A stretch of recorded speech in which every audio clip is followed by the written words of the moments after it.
Blight so vacant. Tita, sila mo. Ano lang feeling to be part of this? Meron ito. Itong anong pakiramdam na bukas lalabas siya. Kinakabahan kami. Kinakabahan po kami, pero wala, awag kamay po kami lahat para ipakita po kung anong magandang storya na ibibigay namin sa inyo. Kinakabahan kami kasi hindi pa namin alam kung paano. Maraming salamat po again. Please exit. Anong feeling mo kanina tanong naman ni Janice, no? Next important star of ABS-CBN.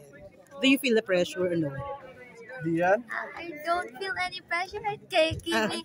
Wala naman po pressure sa akin kasi mas focused lang po talaga ako sa work ko and enjoying and loving my work.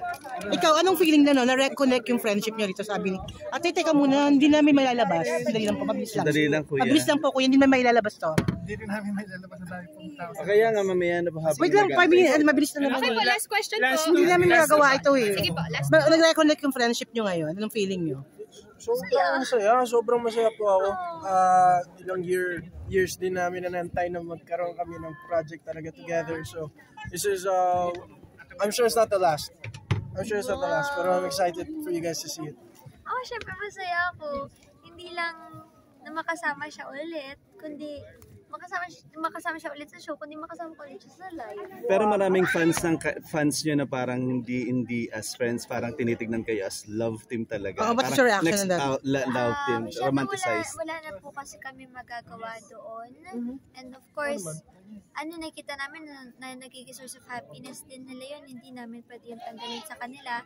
But ang magagawa lang namin is to clarify sa lahat ng tao na hindi po talaga kami love team and we are really best friends and wala naman po kami pinapasa ng tao. Hindi po kami nagbebenta ng love team. Hindi naman nagpa-fan service. Ganito lang po kami kung anong magustuhan nila sa amin. Kyle, ikaw, ano reaction mo about that? Yun, just as Blight said, sobrang thankful naman kami sa Kyle Drea talaga. They've been there for so long. Yeah. They waited for this project sa totoo lang. So, super happy to be together in this project and super happy that we have Kyle Drea supporting it. Pero open kayo to work together as love team kung merong mga project na parang yung offer sa inyo? I think More okay than kami as a na love interest. Yes. Pero hindi bilang love team na we're locked Together sa for ilang years. or whatever. Kasi more than anything, we're best friends talaga. Basta lang siya. we And wanna our artistry explore together. din our craft. Andrea, last, mag-date kayo, Andrea. sabi mo open ka naman. Nag-date kayo before, di ba? Nag-date Wala na po kayo. kami. Sige po,